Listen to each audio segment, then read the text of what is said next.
মাননীয় স্পিকার, পাশাপাশি আমি এই সংসদের সর্বকনিষ্ঠ এমপি, বাংলাদেশের ইতিহাসের সর্বকনিষ্ঠ এমপি।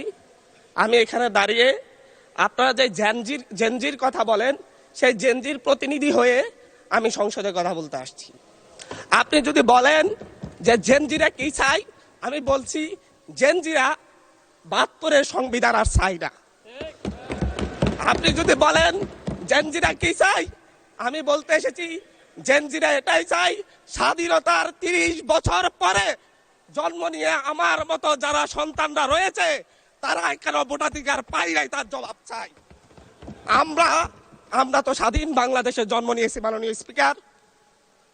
আমাদের কি ভুল ছিল? আমরা তো নতুন মানচিত্র পেয়েছি, আমরা তো নতুন পতাকা পেয়েছি, আমরা নতুন সীমানা পেয়েছি। আমাদের পূর্বপুরুষরা 1971 সালে রক্ত দিয়ে আমাদের জন্য একটি নিরাপদ বাংলাদেশ গড়তে চেয়েছেন, কিন্তু আমরা কি সেই নিরাপদ বাংলাদেশ পেয়েছি? আমরা কি সেই নতুন বাংলাদেশ পেয়েছি? আমরা তো সেই নতুন বাংলাদেশ মাননীয় স্পিকার পাই নাই। ৭১-এ ৩০ লক্ষ মানুষ শহীদ হয়েছে, জীবন দিয়েছে, তাদের পরবর্তী সন্তানরা যেন নিরাপদ বাংলাদেশে ভোটাধিকার পায়, যেন রক্ষী বাহিনী না হয়, যেন ভোটাধিকার পায়, যেন আবার দুর্ভিক্ষ না হয়। কিন্তু আমরা কি দেখেছি? আমরা দেখেছি বাংলাদেশে দুর্ভিক্ষ হয়েছে। 1973 সালে ভোট চুরি হয়েছে। আমরা দেখেছি তার পরবর্তী সময়ে শহীদ প্রেসিডেন্ট জিয়াউর রহমান বাংলাদেশকে অর্থনৈতিকভাবে, রাজনৈতিকভাবে, গণতান্ত্রিকভাবে বাংলাদেশকে পুনরুদ্ধার করার জন্য উনি অটল ভূমিকা রেখেছেন। উনি আমার দ্বীপ হাতিয়াতে 3 বার গিয়েছেন। আমি যেদিকে তাকিয়েছি, আমার এই বেড়িবাঁধ কে করে দিয়েছে? মেজর জিয়াউর রহমান।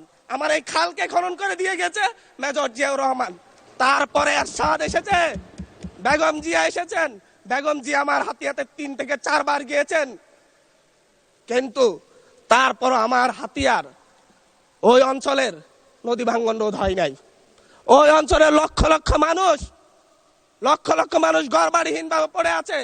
আমি এই ইলেকশনে ভোট ডাকাতি দেখেছি, আমার গাড়ি বহরে হামলা করা হয়েছে। আমি কি এই ইলেকশনের জন্য নিজের রক্ত জড়িয়েছি?